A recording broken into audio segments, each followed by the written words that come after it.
오늘도 하나님께서 여러분 모두에게 크신 은혜를 내려주시기를 원합니다. 제가 2002년도 서울시 아동부 연합회 총무를 맡아서 그해 있을 교사 부흥회 강사를 섭외하는 중에 우리 임원들이 모여가지고 1순위로 주님의 교회를 목회하시다 은퇴하신 이재철 목사님을 강사로 모시자, 2순위로 최일도 목사님을 모시자 그렇게 정하고, 제가 총무였기 때문에 목사님들을 섭외를 합니다. 그래서 주님의 교회 이재철 목사님 당시 주님의 교회를 목회하시다 은퇴하시고 스위스에서 또 목회하시다가 귀국한 지 얼마 안 되었는데 목사님께 전화를 드렸더니 본인은 이제 외부 활동을 좀 자제하려고 그러는데 그 아동부 연합회에 가서 설교하면 또 다른 데서도 요청을 할 것이니까 미안하지만 공평하게 아무 데도 안 가는 것으로 그렇게 하시겠다. 그래서 모시지를 못하고 2순위로 우리가 계획했던 최일도 목사님을 제가 전화를 하고 다일병원으로 찾아갔어요. 그래서 거기서 만나서 차도 마시고 밥도 책도 선물로 받고 사인도 받고 사진도 찍고, 그리고 목사님이 어느 식당으로 또 데리고 가서 밥을 사주고 계산을 하는데 그 식당 주인이 목사님이 목사님한테는 돈을 안 받는다고, 목사님을 더 도와줘야 되는데 무슨 돈을 받느냐고 그러면서 그저 밥을 맛있게 먹고 왔던 그런 기억이 있어요. 그래서 그해 영락교회에서 있었던 교사 부흥회 강사로 우리 최일도 목사님을 모셨습니다. 이번에 제가 책을 쓰면서 제가 목회했던, 말하자면 목회를 하면서 여기까지 오는 그런 과정을 책으로 지금 쓰고 마무리가 돼서 밥북이라는 출판사에서 이제 책을 출판해 주겠다 그렇게 해서 다음 월요일, 내일 말고 그 다음 월요일 날 17일 날 그 출판사 사무실에서 만나서 이제 계약을 하기로 그렇게 약속을 하는 데까지 진행이 되었는데요. 책을 쓰는 중에 또 10,000권의 책을 읽고 본인이 스스로 14권의 책을 출판한 박성배 목사님이라는 분을 알게 돼가지고 그분의 조금 코치를 받으면서 제가 지금 이제 책을 원고를 완성을 했는데, 그분이 책을 읽어보는 중에 최일도 목사님 얘기가 나오니까 내가 뭐라고 썼는가 하면, 이런 분들의 바포 사역이라든지 이재철 목사님 회복의 목회, 최일도 목사님의 바포 이런 책을 보면서 나도 이런 분들과 같은 목사가 되고 싶다, 이렇게 돼야 되겠다라는 그런 마음을 가졌다고 그런 내용을 조금 소개한 게 있는데, 이 박성배 목사님이 또 책을 읽어보면서 코칭을 해주려고 보다가 그 내용이 나오니까 최일도 목사님하고 동기요, 아주 친하다는 거예요. 그럼 이번에 책을 출판할 때 그 추천사를 좀 받잖아요, 추천사. 그래서 추천사 받으면 좋겠다, 지명도가 있고 좀 알려진 분이니까 그랬으면 좋겠죠. 그래서 이제 시도를 하려고 엊그저께 시도를 했어요. 연락을 해가지고 만나려고 그러는데, 최일도 목사님이 지금 6일부터 15일까지 9박 10일 동안 단식에 들어갔습니다.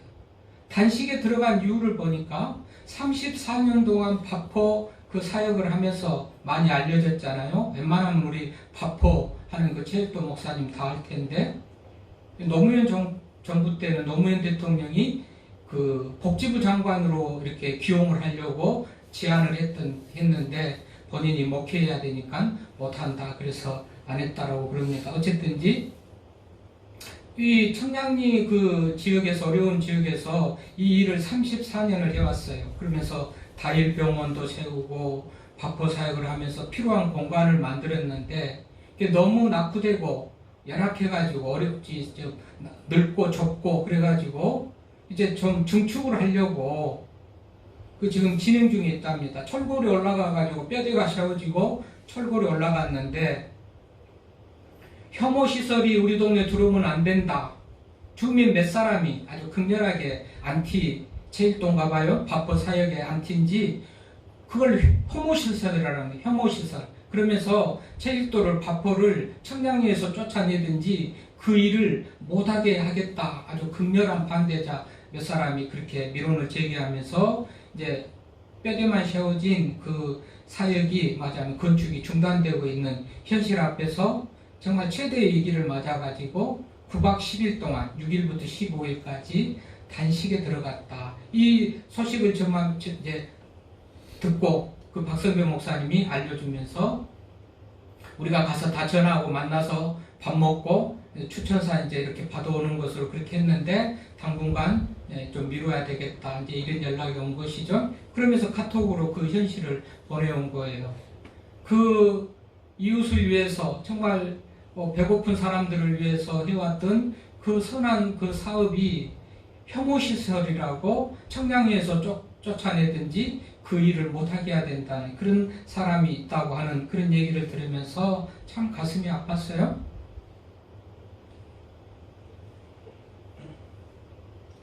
아마도 뭐 그 개인적인 몇 사람인지 한 사람인지 주동자의 누군가는 그 사역에 대해서 굉장히 어떤 반감을 가지고 있든지 뭔가 불이익을 당했든지 뭔가 있는 그런 사람이 그렇게 하는 것이 아닌가 생각을 해봅니다만은 어쨌든지 세상을 이롭게 하려고 34년 동안 그 일에 대해서 반대하는 그런 이 모습을 보면서 굉장히 이제 가슴 아픈 그런 마음 아픔을 느끼면서 우리 교회 총회가 금년에는 교회를 새롭게 세상을 이롭게 표어를 그렇게 정했어요.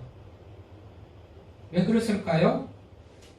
교회의 현실이 결코 이대로는 안 되는 그런 현실을 직감을 하는 거죠. 말하자면 실감을 하고 직감을 하고 절감을 하고 느끼면서 그리고 교회는 세상을 이롭게 해야 된다. 이게 원래 교회의 본질이고 목적인데 이제 많이 퇴색도 됐고 또 그렇게 하지 못한 그런 교회들이 있어가지고 세상으로부터 비난도 받고 비판도 받고 이러니까 이제 뭔가 새로워야 된다 이렇게 마음들을 가지면서 총회 임원들이 모여가지고 이런 주제를 정했겠죠. 주제라는 것, 표어라는 것은 그 시대에 가장 필요하고 절실한 그런 상황들을 담아가지고 표어로 정한 것이기 때문에 그래서 교회가 새롭고 세상이 교회가 새로워져서 세상을 이롭게 해야 된다 이렇게 이제 표어를 정했어요.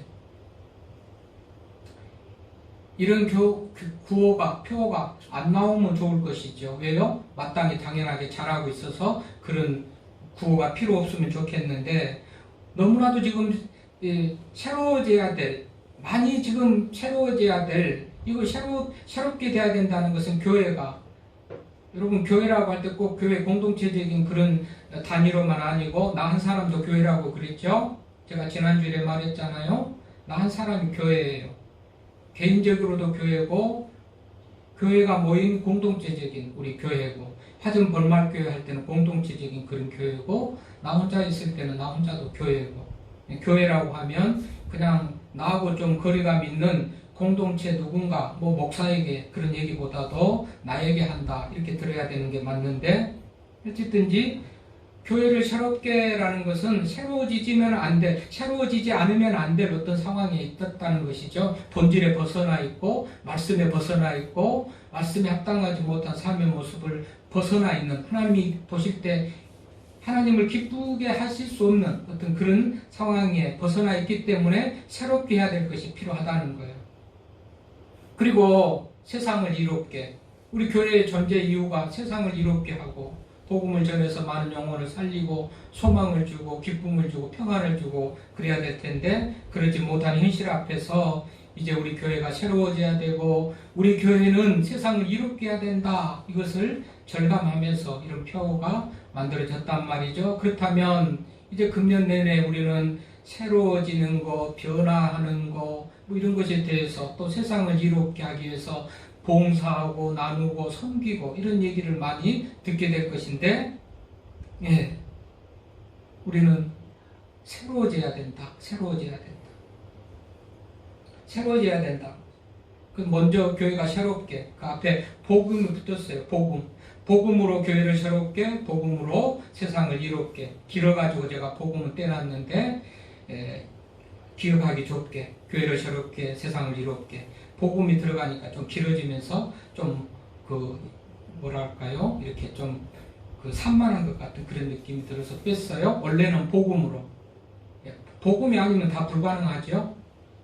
지난주에 제가 설교할 때 새로워져야 된다. 그래서 심령이, 마음이, 생각이, 가치관이, 의식이 새로워져야 되는데 우리의 의지와 노력으로 불가능하고 어떻게 새로워지느냐? 그리스도 예수 안에 있을 때 새로운 피조물이라고 예수 안에서 새로워진다고 말씀드렸듯이 새롭게 되는 것, 세상을 이롭게 하는 것, 이거 우리의 의지와 결단으로 노력으로 안 되고 복음으로 되는 거예요. 복음으로 예수로 되는 거예요. 한마디로. 그래서 새롭게 돼야 돼요. 그래서 우리가 새롭게 되는 것이 우선이고 먼저인데 새롭게 된다는 게 뭐지요? 변하는 거예요. 변화. 성경적으로 하면 새롭게 된다. 예, 새롭게 되고 변화되는 것은 이전 것으로는 안 돼요. 이전 것이 지나갔으니 보라 새 것이 되었도다. 이전 것을 버려야지 새 것이 된다고 지난주에 제가 말씀드렸죠. 이전 것은 안 돼요. 이전의 모든 것은 뭔가 문제가 있고 잘못됐기 때문에 바꿔야 된다는 것을 전제로 새롭게 되는 거예요. 그래서 이전 것을 버리고 새롭게 된다는 것을 신학적으로, 성경적으로는 이것을 회개라고 그래요. 회개해야 돼요. 잘못된 것을 회개하고 새롭게 되는 것이지, 잘못된 것을 놔두고 덮어준 채로 그 위에 새로움이라는 것은 더 맞아면 진행될 수가 없는 거예요. 뭐든지 그래요. 골마 터지는 것은 긁어내고 치료를 하고 새살이 붙는 것이지, 그대로 놔두고 새살 붙은 거는 언제나 다시 터질 수밖에 없는 그런 것을 우리가 생각해 볼 때, 새로워진다는 것은 잘못된 것, 이전의 이런 것들을 다 맞아면 걷어내고 그 위에 새로운 터전을 지을 수가 있는 것이에요. 이게 신학적으로 회개라고 그래요.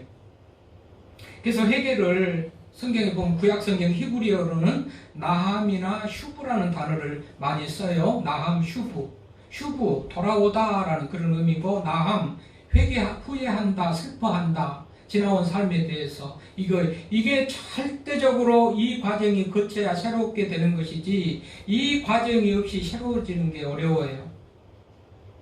어떻게 보면 썩어 빠진 어떤 나무 토막에 페인트 칠해놓는 것 같아요. 여러분, 우리가 화전동 벽화 사업이, 우리 고양시에서 우리 화전동이 특화된 사업이 벽화 사업인데, 우리 8통, 7통, 저기 1통 이런 지역에 가면, 우리 김기복 권사님 사는 동네 이런 데 가면, 또 새마을 동네 가면 벽화 사업을 많이 해놨어요. 임시로 땡빵 해가지고 이렇게 좀 시멘트 발라가지고 페인트 칠해놓으면 그럴듯해 보이지만, 조금만 지나면요 다 들떠가지고 다 떨어져요. 뭐지요? 이전 것이 그대로 남아있거든요. 썩은 거, 뜯어내야 될 거, 변해야 될 것이 다 그대로 남아있는 상태에 붙여놓으니까 그렇단 말이죠. 이게 바로 회개 없이 새로운 것이 불가능한 거예요. 회개하고 새로운 것이 가능한데, 회개라는 것이 바로 이거예요. 나함과 슈브라는 구약의 히브리어로는 후회하고 슬퍼하고 또 돌이키는 것.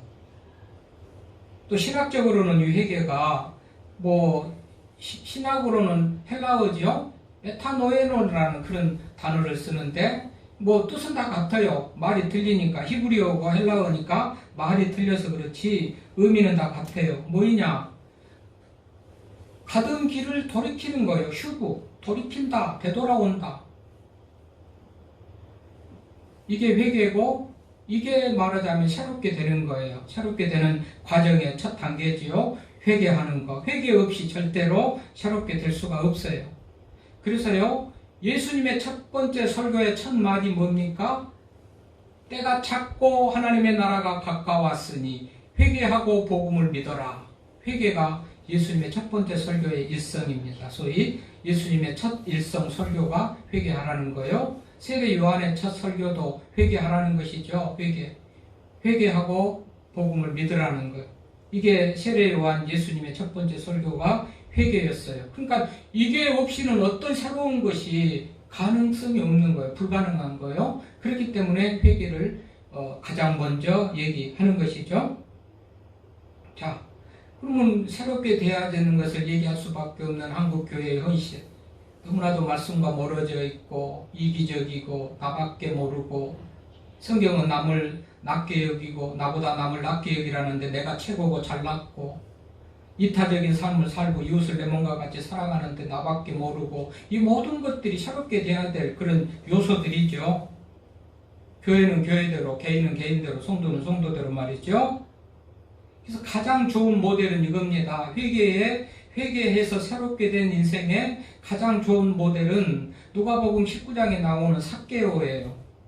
이 삭개오는요, 세리장이었죠. 세금을 많이 걷어내가지고 민족들로부터는, 맞아요, 유대인들로부터는 피를 빨아먹는 흡혈귀 같은, 거머리 같은 그런 인생 취급을 해가지고 상대도 하지 않고 사람 취급을 안 했잖아요. 이 삭개오가 예수님을 만나니까 어떻게 되냐면, 내 지난날의 과거, 세금을 맞아면 착취하고 더 많은 세금을 걷어들이려고 무거운 짐을 쥐어졌던 그런 것에 대해서 회개하고 끝나는 것으로 끝나지 않습니다. 이 삭개오는요, 내가 이 예수님을 만나고 변하는데, 내가 하는 것이 잘못됐구나라고 끝나지 않고요. 어떻게 진행됩니까? 이 삭개오는 내가 가진 재산의 절반을 사람들에게 나눠주고, 내가 가진 재산의 절반은 가난한 사람들에게 나눠주고, 또 나머지 중에서 누구 것을 부당하게 착취한 취한 것이 있으면 4배나 갚겠다, 이렇게 합니다. 예수님을 만나니까 완전히 새로운 사람이 되죠? 새로워진다는 것은 뭐냐? 회개하고 후회하고, 내가 못질 짓을 했구나, 못쓸 짓을 했구나, 그만둬야 되겠다라는 그 수준으로, 이것은 잘못되니까 이것은 하지 말아야 되겠다는 그 수준으로 멈추게 하는 게 아니고, 멈추는 게 끝난 게 아니고, 휴부가 돌아오다라는 거예요. 저만큼 갔는데 잘못된 길을 가서 되돌아오는 거죠. 그런 것 같이 완전히 원상으로 회복하는 것 같은 그런 의미예요. 그래서 가난한 자들에게 내 재산의 절반을 나눠주고, 누구에게 토색한 거, 억울하게 더 취한 것이 있으면 4배나 갚겠다라는 이 삭개오가 완전히 새로워진 그런 인생의 모델이 되는데, 예수님을 만난 삭개오가 이렇게 완전히 변해진 것이죠. 그래서 우리 모두가 회개가 다 필요한 사람이에요. 아무리 선하게 사는 사람들도. 선한 선생님이요, 그랬더니 예수님이 누가 선하냐? 하나님 외에 선한 것이 없다. 로마서 3장 10절에 보면 의인은 없나니 하나도 없고 모든 사람이 죄를 범하였다. 로마서 10장 23절에 그랬죠. 그러니까 회개를 해야 됩니다 할 때, 말씀대로 살지 못한 우리가 회개를 해야 됩니다 할 때, 나는 회개할 것 없어 이렇게 말한 사람은 아주 하나님 앞에 교만한 사람이고 잘못된 사람이에요. 성경은 분명히 의인은 없고 하나도 없다고, 모든 사람이 죄인이라고 그렇게 결정을 하거든요. 그래서 요한일서에 보니까, 요한일서 9장에 그랬죠. 만일 우리가 우리의 죄를 자백하면 저는 미쁘고 의로우사 우리의 죄를 사하고 모든 불에서 깨끗게 하실 것이라고 그랬는데, 그 이전 8절에 보면, 또마스 1장 8절에 보니까 만약에 내가 죄 없다 하면 거짓말하고 자기를 속이는 사람이라고 그래요. 요한일서에 보니까는 죄인이라고 하는데 많은 사람들이 내가 하나님 안에 있는데 왜 내가 죄인이냐고서 막 대적을 하고 그 말이 틀렸다고 그래요. 그러니까는 맞아면 자기가 죄인이 아니라는 사람은 거짓말하고 자기를 속이는 사람이라고 그러면서 죄인인 것을 회개하면 하나님께서 용서하시겠다. 또 요한일서 1장 9절에 그렇게 말씀하신단 말이죠. 자, 그러니까 회개가 필요합니다. 우리 모두는 회개가 필요합니다 할 때, 나는 목사이니까, 장로이니까, 나는 누구니까, 나는 죄를 안 짓고 회개가 필요 없어, 이럴 사람은 한 사람도 없다는 거예요. 다 돌아보면 하나님 앞에 다 죄인이고 회개할 것이 있다는 것이죠. 교회는 교회대로, 성도는 성도대로 이 회개하지 않고 새로움이 있을 수가 없어요. 회개가 필요해요. 회개해야 돼요. 뭘 해야 돼요? 그거는 내가 더 잘할 거예요. 뭘 회개해야 될지 내가 더 잘할 거예요.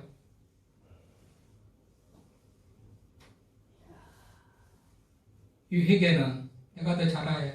하나님의 말씀을 들으면서 내가 죄인이 아니다고 하는 거, 그것도 회개해야 될 것이죠. 하나님의 말씀을 들으면서 하나님이 이웃을 사랑하라, 내 몸과 같이 사랑하라는 그 사랑도 하지 못한 것도 회개해야 될 일이죠. 뭐 10,000가지, 50,000가지가 다 우리 하나님의 말씀에 벗어나서 살았던 우리들이 회개해야 될 것이라는 것을 알아야 되고, 회개해야 새롭게 되고, 새롭게 돼야 하나님의 은혜가 임하는 복된 해가 되는 거죠. 우리 교회도 그렇기 때문에 총회도 새롭게 하고 세상을 이롭게 하자, 이렇게 표를 정한 거예요. 그러나 새롭게 되는 것은 분명코 복음으로 새롭게 되고 예수님으로 새롭게 되지 우리가 의지와 노력만 가지고는 안 되죠. 자, 오늘 우리 하나님께서 주시는 말씀을 통해서 이제는 새롭게 된 우리들이 세상을 이롭게 해야 될 그런 말씀에 대해서 기록한 거예요. 세상을 이롭게 하나님의 말씀으로 거듭나고 새롭게 됐어요. 그런 우리들이 사람의 어떤 목적을 어디에 정하고 살아갈 것이냐.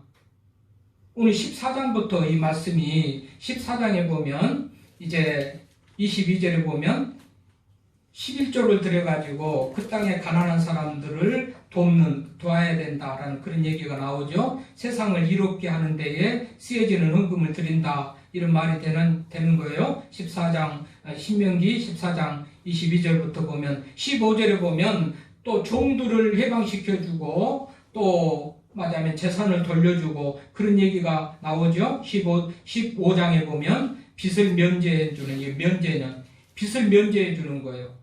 어느 해 동안 가지고 있지만 때가 되면 50년, 희년이 되면 다 종들도 자유를 주고 재산도 돌려주기도 하고 7년 안식년이 되면 종들에게 또 말하자면 땅들을 다 쉬게도 하면서 돌려주고 이렇게 하는 얘기가 나와요. 한마디로 세상을 이롭게 하는 이런 내용들에 대해서 얘기를 하고 오늘 16장에 이렇게 쭉 넘어가니까 이 16장에 와서 우리가 읽은 내용을 보면 6월절, 77절, 초막절 지키는 그 얘기 중에서 절기를 지키는 얘기 중에서 오늘 읽었던 그 말씀을 우리가 읽은 건데 이 절기라는 것은 뭐지요? 축제일이요. 기쁨의 날, 잔치의 날이요.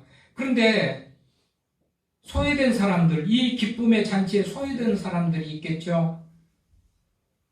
말하자면 이 6월절, 초막절, 장막절이 농사와 관계돼서 농사 짓고 거둬들이는 수확에 대해서 감사하는데 이 기쁨에 참여하지 못하는 사람들이 있을 거 아니겠어요? 가난한 사람들.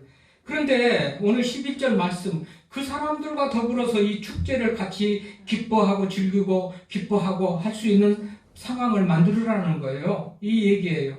그래서 11절 다시 한번 읽어보면요. 너와 내 자녀와 이건 너와 내 자녀라는 것은 축제를 마음껏 즐길 수 있는 좋은 환경 여건을 갖고 많은 것들을 얻어들이고 정말 감사하다 하나님 은혜다 할 수 있는 그런 사람들이겠죠. 이런 사람들과 더불어서 노비와 내 성중에 있는 내 유인과 및 너희 중에 있는 객과 고아와 과부와 함께 내 하나님 여호와께서 자기 이름을 두시려고 택하신 곳에서 내 하나님 여호와 앞에서 즐거워할지니라. 모두에게 기쁨의 상황을 만들어주고 기쁜 날 너만 기쁘다고 너만 좋아하고 너만 잘됐다고 너만 성공한다고 그 기쁨 가지고 너만 살지 말고 네가 얻은 기쁨을 나눠라. 네가 감사한 그것을 다른 사람들과 나눠서 함께 즐거워하라 라는 그 얘기예요. 세상을 이롭게 하라는 얘기예요. 한마디로 얘기하면 그 대상들이 누굽니까? 전부 소외된 사람들이요. 하나님이 보실 때 성경에서 가장 불쌍하고 도움이 필요한 사람들이라는 사람들이 다 거기 언급됐죠. 객, 고아, 과부. 이런 사람들과 더불어서 함께 즐거워할 수 있도록 그는 상황을 만들어주고 그들이 기뻐할 수 있는 그런 상황을 만들어주고 그 잔치의 기쁨에 참여하는 그 역할을 너희들이 하라는 그런 얘기가 되는 거예요. 이 과정 속에서 감사의 예물로 드려지는 11조로 여기 14장부터 보면 드려지는 11조가 3개가 있어요.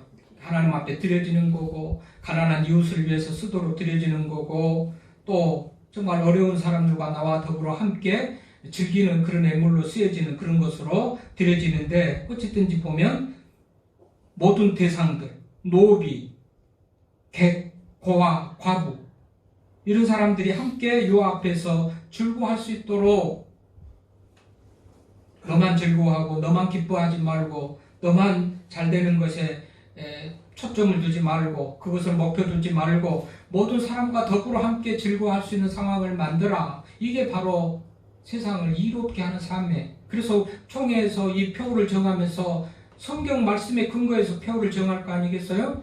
성경에도 없고 하나님의 지시도 뜻도 아닌 어디에서 그냥 철학으로 이런 말하자면 자기의 생각으로 만들어내는 것은 교회 안에서 설득력이 없으니까 이 표가 나오게 된 그 배경이 어디냐? 이 본문인 거예요. 그래서 본문 속에서 세상을 이롭게 하라는 하나님의 말씀이 있으니 우리 교회가 세상을 이롭게 하자. 그래서 세상을 이롭게 하자는 그 표어가 교회를 새롭게 하는 그 뒤에 이어서 세상을 이롭게라는 표어가 만들어진 거란 말이죠. 그러므로 오늘도 이 절기마다 오늘 모든 절기들이 감사요, 잔치요, 축제죠. 6월절, 77절, 초막절 하나님께서 베푸신 모든 은혜에 대한 감사요, 누리면서 먹고 마시면서 즐거워하는 잔치에 가난한 사람들, 과부들, 고아들은 그 자리에 올 수가 없는 사람들인데 너희들이 다 초청하고 그 상황을 만들어서 함께 참여할 수 있도록 그렇게 해라는 거라는, 그렇게 하라라는 말씀이란 말이죠, 본문. 근데 우리가 그렇게 하려니까 그렇게 하는데 12절 결론적으로 하나 덧붙인 말이 나오잖아요. 너는 애굽에서 종되었던 것을 기억하고 이 규례를 지켜 행할지니라. 한마디로 올챙이들을 개구리가 올챙이들을 생각해보고 네가 종되었을 때, 여러분 종되었을 때 몇 년 동안 종살이했죠? 이스라엘 백성들이 최소 400년이잖아요. 430년, 400년 말하는 그런 막 의견이 있지만 이제 들어갈 때부터 430년, 애굽에 들어갈 때부터 쉬면서 430년이냐? 지나 들어가서 고난이 시작한 때부터 시작해서 430년이냐? 고난이 시작할 때부터 하면 400년이고 들어갈 때부터 하면 430년이다. 뭐 여러 주장이 있어요. 성경에서는 400년도 말했다, 430년도 말했다. 그러나 여러분 그 연수 몇 차이가 뭐 중요한 그런 건 아니에요. 400년이라든 430년이라든 최소한 400년을 종살이를 했어요. 종이 누굽니까? 의지도 없고 뜻도 없고 시키면 시킨 대로 하고 노예처럼 주인이 때리면 맞고 주면 먹고 안 주면 굶고 그야말로 생명이 생사 여부가 여탈이 우리 주인에게 있는 그런 사람이 맞아요. 종 아니겠어요? 그런 삶을 살았어요. 그러니까 애굽에서 종되었던 것을 기억하고 이 규례를 지켜 행할지다. 그러다 보니까 어느 정도 어떻게 하나님의 은혜를 입고 지금은 자유인이 돼가지고 뭐 자유 가운데 있는 것이죠. 자유 가운데 있어요. 옛날 종되었던 것을 잊어버리고 살면 고아들, 과부, 나그네, 객 이런 사람들을 생각할 여지가 없겠죠. 그러니까 옛날 생각해 볼 때, 종으로 살았을 때 생각해 보면 지금 모든 누리는 것 있고 먹고 마시고 누리는 것이 하나님의 은혜일 뿐이며 이제는 좀 더 나눠줘도 옛날에 종으로 살았을 때라 생각하면 지금은 너무나도 좋은 삶의 환경 여건이니까 충분히 나눌 수도 있고 베풀 수도 있고 하는 그런 상황이라는 것이죠. 종되었던 때를 기억하면 한마디로 우리가 좀 가난하고 정말 못 살 때를 생각해보면 저도 책에 썼습니다만 비닐하우스에서 3, 4년 살았던 그 정말 가난했고 어려웠던 시절을 생각하면 조금 나아진 상황 속에서는 더 감사할 수가 있고 더 베풀고 나눌 수도 있고 그러는 것이죠. 언제부터 우리가 부유하고 여유롭고 이렇게 살만했다고 그렇게 그 상황의 환경 여건들을 놓치지 않으려고 하는 그런 모습을 가지면은 이웃을 이롭게 할 수가 없죠. 이웃을 이롭게 할 수가 없어요. 모든 것이 하나님의 은혜예요. 정말 옛날에 생각해 보면 정말 단칸방에서 단칸방은 고사하고 정식 건물도 없어서 비닐하우스에서 살던 거 생각해 보면 하나님의 은혜지요. 그러니 하나님 앞에 감사하고 그러니 하나님 앞에 더 말씀에 따르면서 순종하면서 살아갈 수가 있는 거죠. 그러니까는 애굽에서 종되었던 것을 기억하고 이 규례를 지켜 행할지니라. 이 규례가 뭐요? 고아, 과부, 객, 나그네, 노비들 즐거워할 수 있는 환경 여건으로 만들고 함께 나누고 그러라는 거예요. 이게 세상을 이롭게 하라는 하나님의 명령이에요. 여기에 근거해서 표가 만들어진 거예요. 그러므로 오늘 우리들이 좀 더 우리들도 나누며 살아가야 될 텐데 세상을 이롭게 하며 살아가는데 뭐 여러 가지로 할 수가 있죠. 내가 재능들을 가지고 내게 주신 재능들을 가지고 세상을 이롭게 하고 섬기며 봉사하고 나누며 살아갈 수가 있는데 우선적으로 딱 들어오는 이미지는 물질로 나누는 것이죠. 물질로 나누는 것. 물질로 나누는 것. 그러면 또 물질로 나누는 것. 엄청 부담감을 갖는데요. 10절 말씀 보실래요? 내 하나님 여호와 앞에 7절을 지키되 내 하나님 여호와께서 내게 주신 내게 복을 주신 대로 내 힘을 헤아려 자원하는 애물을 드리고 그랬어요.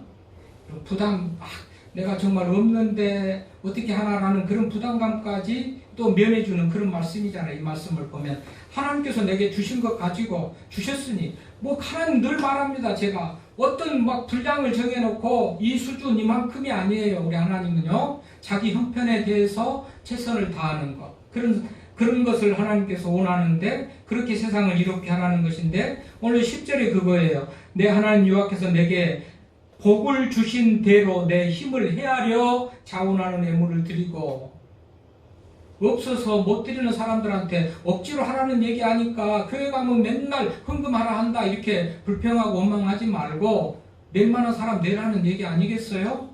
내 주신 복을 헤아려서, 나는 힘들고 나는 저기 하고 다른 사람만 이렇게 하면 안 되죠. 나도 살고 봐야죠. 어쨌든 이런저런 걸 떠나서 우리가 할 수 있는 한 우리는 세상을 이롭게 하고, 우리가 다시 한번 성도로서 그리스도인으로서 우리 주님은 온전한 이타적인 삶을 사셨어요. 하늘 보좌를 버리고 하나님이고 보좌에서 통치하는 그런 왕으로서 이 영광을 받으시고 존귀하신 그분인데, 우리 예수님은 하늘 보좌를 버리고 인간 땅에 오셨어요. 낮고 낮은 자의 모습으로 오셨죠. 왜 그랬죠? 섬기고 세상을 이롭게 하고 절망 가운데 질 가운데 낙심하는 사람들을 위로하고 생명을 주려고 오셨어요. 온전히 이타적인 삶을 사셨어요. 이게 예수 정신이에요. 그래, 초대교회 보십시오. 초대교회 사도행전 2장 47절 초대교회 보니까 서로 물건을 통용하고 내 것 네 것이 없고 하나가 되는, 모이기를 힘쓰면서 기도하면서 서로 물건을 통용하고 내 것이라 주장하지 않았다는 거예요. 자기 힘껏 형편껏 나 안 쓰는 거 있으니까 가져오고, 나 여유 있는 거 있으니까 가져오고, 그래서 서로 필요한 사람 쓰게 하고 이랬다는 것인데, 이게 그리스도인의 삶이고, 초대교회가 이렇게 할 때 많은 사람들에게 칭송을 듣고 구원받은 백성들이 더해졌다. 그러니 이걸 못했기 때문에 한국교회가 비판을 받고 세상 사람들에게 지탄을 받고 혐오시설이라고까지 하는 그런 상황도 생기는 현실 앞에서, 이걸 회복하지 않으면 언제나 한국교회의 영광은 땅에 떨어지고 하나님의 영광은 땅에 떨어지고, 이제 이걸 회복해야 된다. 그래서 우리가 새로워져야 되고 우리가 세상을 이롭게 해야 된다라고 표를 정하고, 그렇게 살자, 새롭게 되자, 그렇게 살자 하는 거예요. 아멘입니다. 교회를 누가 이렇게 하고 그러면 우리도 같이 덩달아서 교회가 그래 맞아 교회 부숴야 돼. 여러분, 교회가 그러면 그 교회는 누구 한 사람 때문에 아니고 우리 모든 사람들이 다 합심해서 그런 모양의 교회를 만들어낸 거예요. 우리의 책임이에요. 교회가 어떤 하면은 눈물 흘리는 아픔을 가지고 눈물을 흘리면서 나도 회개하면서 안타까운 현실 앞에서 회개하고 또 고민하고 회개하고 어떤 새로운 모습으로 그렇게 나가야지. 세상 사람들과 동일하게 그렇게 하면은 나는 아무 죄도 없고 나는 모든 것들을 다 잘했고 정말 교회가 손가락질을 받는데 나는 전혀 관계가 없는 그런 사람이라 생각하면 안 되죠. 내가 동일하게 교회가 세상에서 원망을 듣고 비판을 들으면 나한테 하는 소리다 들으면서 나도 교회의 일원으로서 살았고 성도로서 살았고 그렇게 하지 못한 것에 대한 책임을 느끼며 같이 아파하고 그래야지. 나는 전혀 책임이 없고 저 사람만 책임이다, 저 사람 때문입니다, 이렇게 하는 것이 안 맞아요. 그래서 우리가 공통적인 회개, 내 개인의 회개에 더불어 공통적인 회개를 꿈꾸면서 새롭게 해야만 교회의 영광을 회복하고 하나님의 영광이 회복될 줄로 믿습니다. 자존심을 지켜나가기 위해서라도, 우리의 자긍심을 유지하고 지켜나가기 위해서라도 새로워지고 세상을 이롭게 하는 우리가 될 수 있기를 바랍니다. 기도합시다. 하나님 아버지,